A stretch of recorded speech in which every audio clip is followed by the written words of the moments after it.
Hi students, in this session I'll be discussing a topic from the second unit of paper 202 and the topic is process of socialization. Before discussing the process, let us try to recall as to what is meant by socialization. So, socialization is the process by which the individual learns to conform to the norms of the group. And as we know, this conformity results in bringing about social order.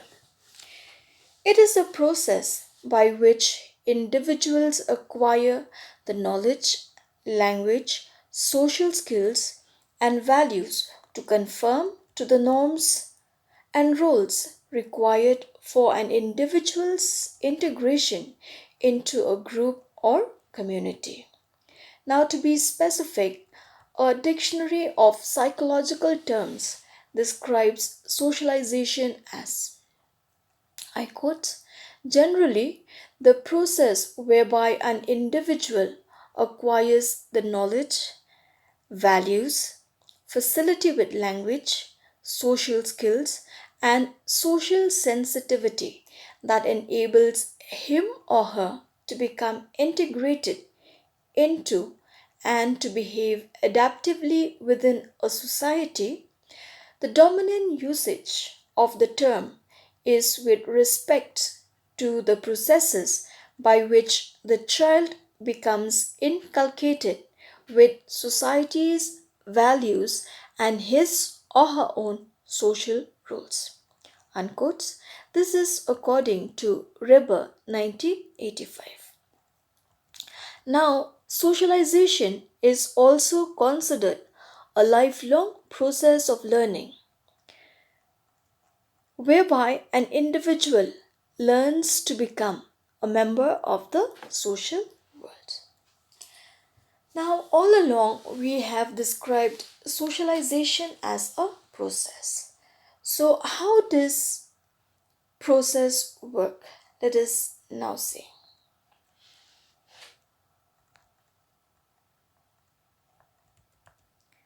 Alright, so in order to understand the process, let us consider a case that can occur in two different situations. Now, over here, you can see two pictures of expecting mothers, each from two social backgrounds. The first one is a woman which we can see who comes from a poor social background, and the other from a well to do or a privileged background. Now, the reason I considered this situation or these two pictures is because sociologists have said that the process of socialization starts long before the child is born. Therefore, the situation or these pictures should lead us to understand that the social circumstances preceding, that is, before the birth of the child, lay down to a great extent the kind of life the individual child is to lead in future. Therefore, the parents' marital selection, marriage, then the customs concerning pregnancy and childbirth, and the whole cultural system surrounding the family are important for the child's growth. Further, the techniques and conditions of prenatal care also form an integral part of family welfare. Thus, the circumstances preceding the birth of the child indirectly influence his growth in society. So, this means that prior to the birth, the kind of socialization that the organism experiences is indirect socialization. Direct socialization, however, begins after birth. The newly born child, as an organism, has certain things which limit or help in the process of socialization or in the socialization process. I repeat, the newly born child, as an organism, has certain things which can limit or help in the socialization process. So, what are these things? So, these things which can limit or help in the socialization process have been categorized as reflexes, instincts, urges, and capacities. Let us see all these one by one. So, the first one, that is the reflexes. Now, let us try to understand what is a reflex. A reflex is an involuntary movement or act in response to a stimulus. Reflexes are the automatic and rigid responses of the individual to certain stimuli. Now, the contraction of the eye to bright light. Now, when we see a bright light, we tend to contract or to close our eyes. Then, lifting one's hands upon touching a hot object are some examples of reflexes. Reflexes are therefore unlearned and unmodifiable, and they set a limit on what the organism can do. They set the limit because everything is being controlled by the nervous system. Now, reflexes are not always considered the basis out of which socialization emerges. However, reflexes can put the severest limitation upon socialization. Like, for example, immediate bursting into laughter on seeing silly or funny act. You must have seen, isn't it? Such kinds of people who, on seeing a very, say, silly acts, immediately they would react by bursting into or into a big laughter. Again, there are also people who tend to get angry over petty things. Okay, so therefore, a person who is not able to appropriately deal with one's reflexes is likely to limit the process of socialization. So, moving on now to the next one, that is the instinct. Now, there are psychologists who tried to explain human behavior in terms of instincts. So, what are these instincts, or what is an instinct? An instinct is an innate, fixed pattern of behavior in animals and humans in response to a stimulus. Alright, so which means that for an instinct to take place, there need to be a stimulus. A stimulus has to be there. Okay, it is the way in which people naturally react or behave without having to think or even to learn about it. Adam Smith, a philosopher, in his work Sympathetic Basis of Human Activities, has accepted sympathy as the basis of human behavior, which means that this instinct, identified as sympathy, has been considered as the basis of human behavior, which means that it is present in each and every human. Again, Wilfred Trotter also believed that all human behavior is based on herd instinct, a situation in which people act like everyone else without considering the reason why. Okay, now when we attend a funeral, everyone in the funeral or every person attending the funeral would exhibit a feeling of sadness or would have that feeling or show a feeling of sadness. This is something which is, being exhibited by each and every individual. So, this kind of act is known as a herd instinct. Okay, therefore, it may be stated that appropriate exhibition of instincts by an individual will to a larger extent help in the process of socialization. Now, moving on to the next one, that is the urge. Now, what is an urge? I think you know that. An urge is a strong desire to do something. An urge also provides a firmer ground for the analysis of human behavior. Now, if human needs are not satisfied, it often leads to tension, to dissatisfaction, and even frustration. Okay, so a person remains in that state of tension and frustration until he encounters a stimulus capable of relieving the tension, which means that he remains in the state of tension until he finds a solution to that problem. Therefore, an urge is that dynamic force behind behavior. It provides a kind of a starting point for the process of socialization. This is so because if an individual can find out or adopt correct measures to satisfy one's urge, then it will indeed help in the process of socialization. And if considered otherwise, it can limit the process of socialization. So, moving on now to the last one, that is the capacities. We all know that every individual is born with defined capacities. Though there may be certain limits to what an individual can do, it is a known fact again that man's capacity to learn may be increased with development of techniques of instruction.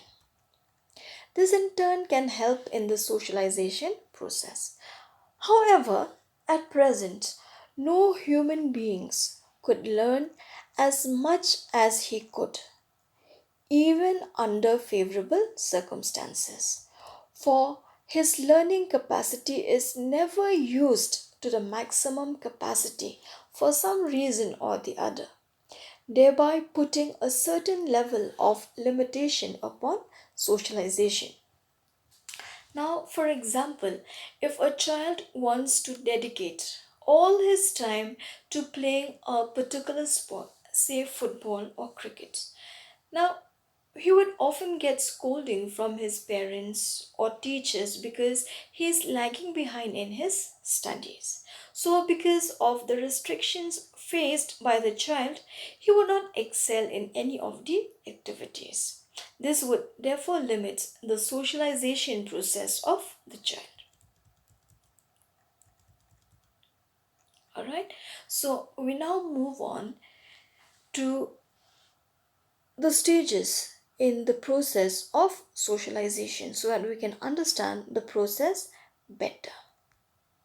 Okay, the process of socialization, according to the sociologists, is operative not only in the childhood stage, but the process continues throughout the lifespan of an individual. It is a process which begins at birth, that is direct socialization, and continues unceasingly until death of the individual. However, initial explanation of the socialization process had been restricted only to children. This means that in the past, the explanation on the process of socialization had been restricted or is limited only to children. It is only recently that the concept of socialization had been broadened to include aspects of adult behavior. Socialization is therefore now considered as an interactional process whereby a person's behavior is modified to conform to expectations held by members of the group to which he belongs. Alright, so it means that we see this modification in the behavior of an adult individual also. And this happens because he has to conform to the expectations held by the members of the group to which he belongs. Alright, so now let us see how the process of socialization works in the case of children. Since socialization is an important matter of society, it is desirable that the child's socialization should not be left to mere accidental learning, but should be controlled through some institutional channels. And that is why we have the different agents of socialization. While considering the process of socialization, what a child is going to be, please listen carefully, what a child is going to be is more important than what a child is, according to the sociologists, while considering the process of socialization. Sociologists believe that it is socialization which turns the child into a useful member of society. Therefore, it is indeed important to know as to who socializes the child.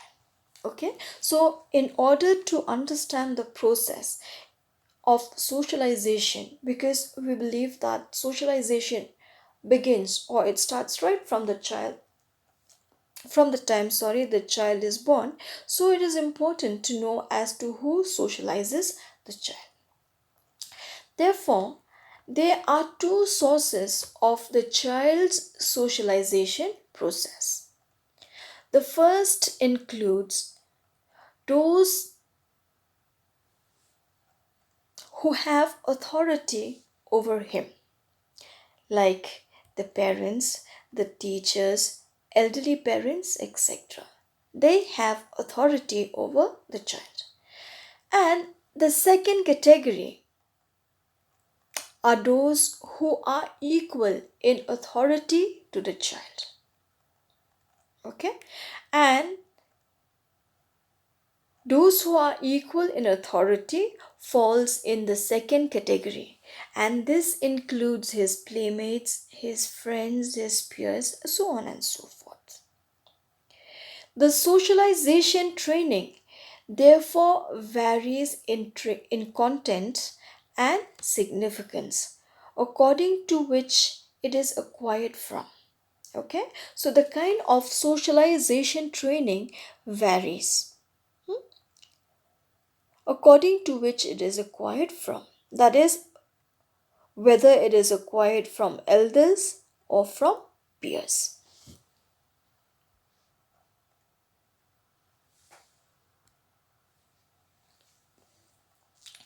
Now, in the first category, the child builds a relationship of constraints which is often based on unilateral respect for authority, which means that there is usually a one way respect.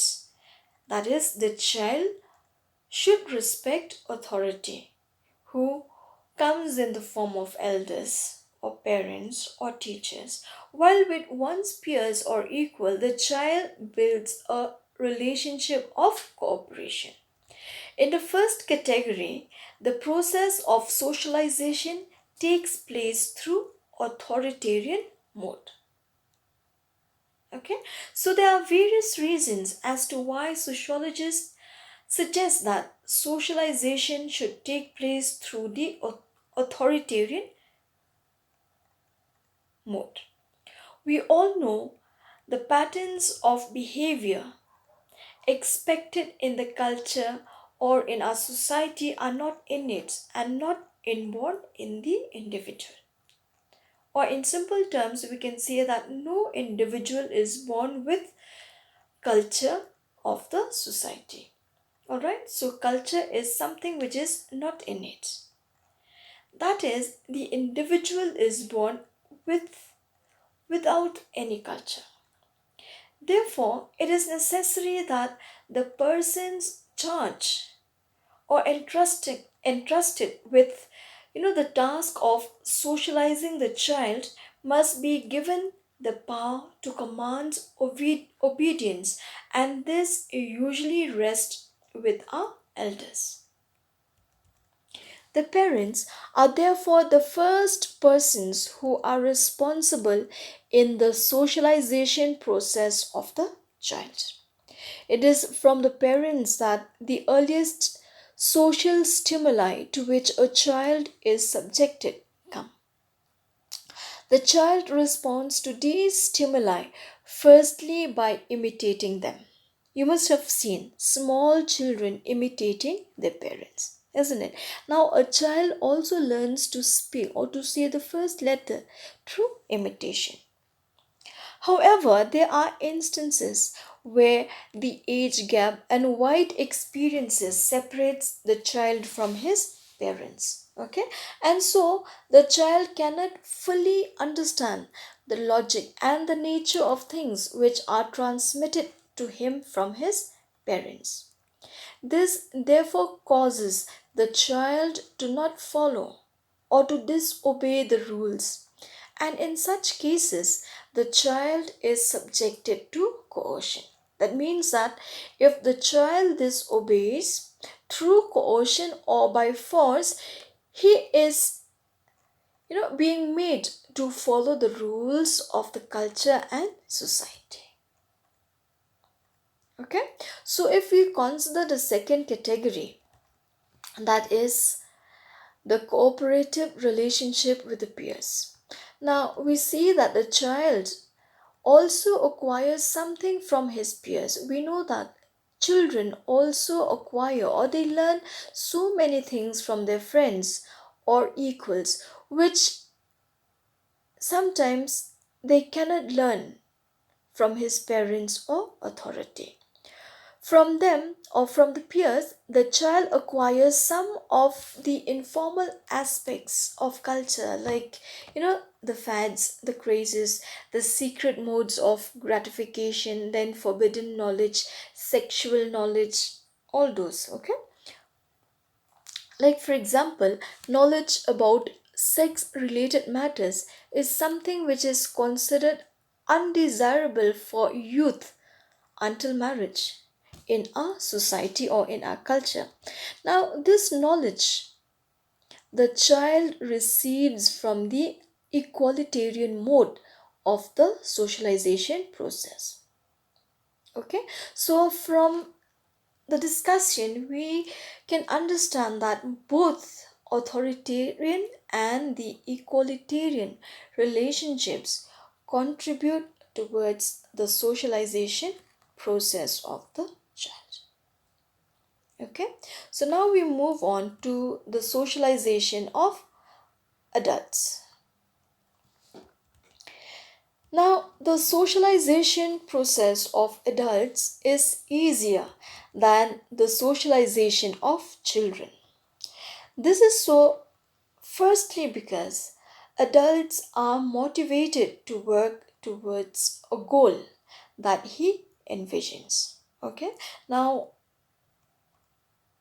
as an adult, okay, any individual who sets a goal, okay, is usually motivated to work towards the attainment of that goal.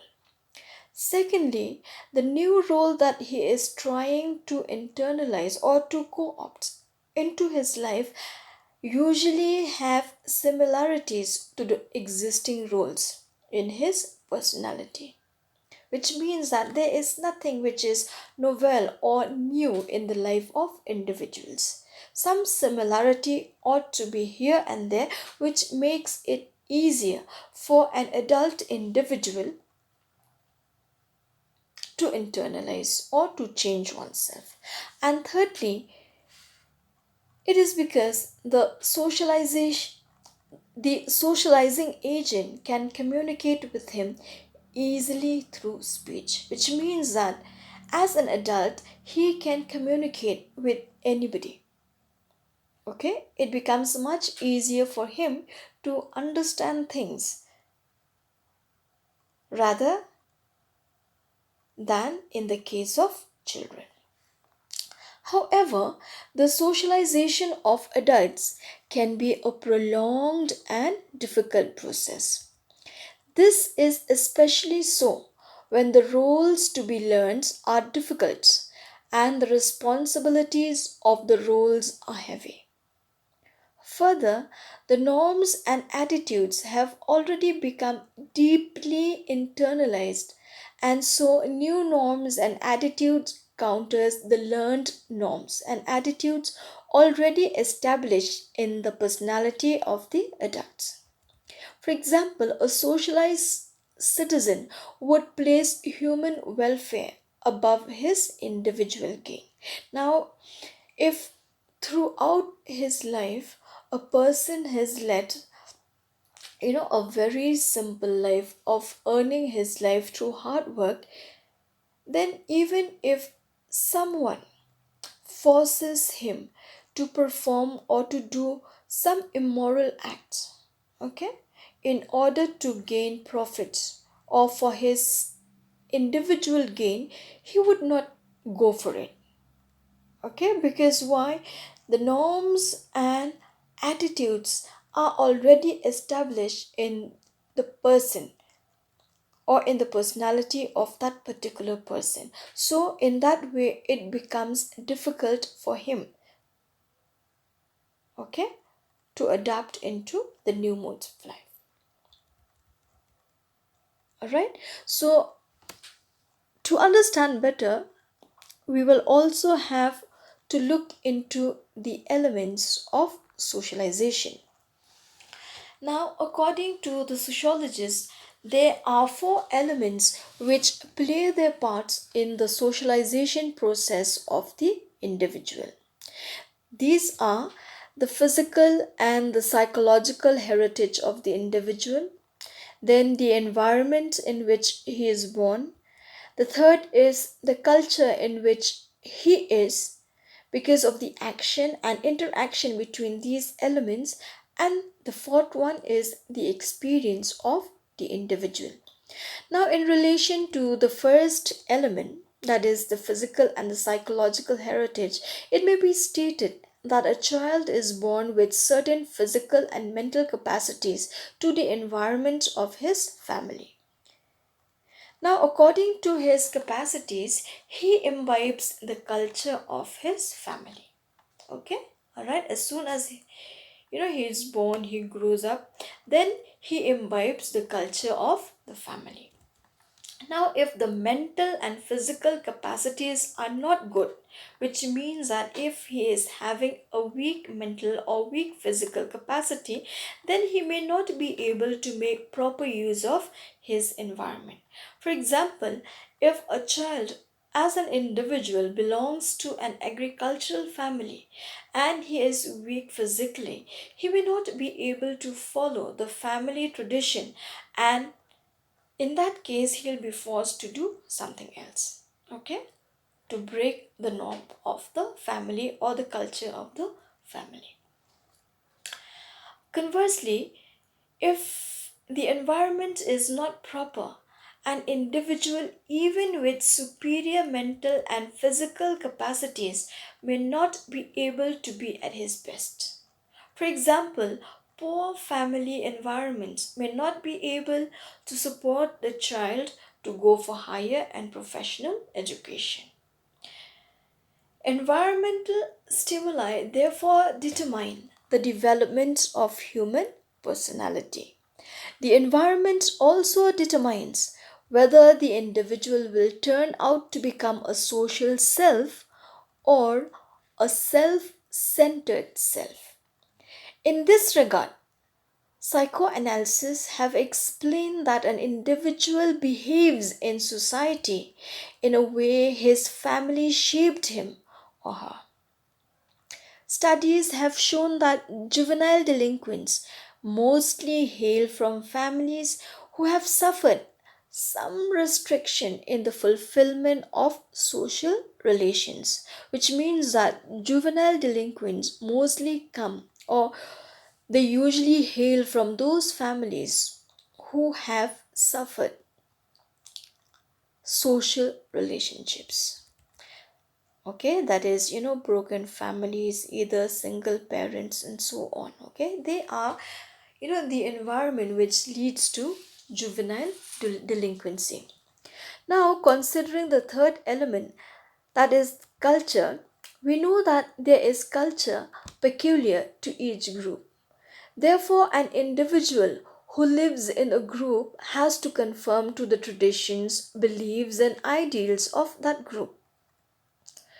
This means that the situation that the child finds himself has already been defined for him, and the rules or tradition that he must follow must have been determined by the group into which he is born. Okay, so which means that whatever the child has to follow, okay, has been determined already by the group into which he is born. The child therefore has little or no chance of following his wishes, and his wishes and activities gets imbibed with the activities of the family or the school or any institution, and gradually as a growing member learns the code of society. Okay, so whether he wish or not, okay, his activities gets imbibed with the activities already set by the family or the school or the institution, thereby resulting in the socialization process of the individual. Lastly, sociologists also consider the experience of an individual as another element in describing the process of socialization. Sometimes it is seen that an individual fails to make use of his proper environment in spite of his best physical and mental capacities because his peculiar experience has kept him away from that environment. For example, a child, when forced to study, may associate education with physical punishment and turn out to become a truant in future. There may be some individuals also who experienced, harsh phases in life. They are the ones who turn out to become social workers, working to help people come out of sufferings and hardships. Therefore, experience also helps in the socialization process of individuals.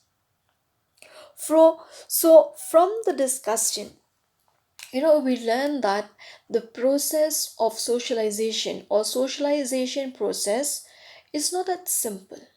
Okay, for socialization process to take place, it has to go through the different stages, and also to conclude there are different elements which contribute to the socialization process of the individual. So these are the references from which I have taken the contents. So with this, I wrap up this session's discussion on the process of socialization. Thank you.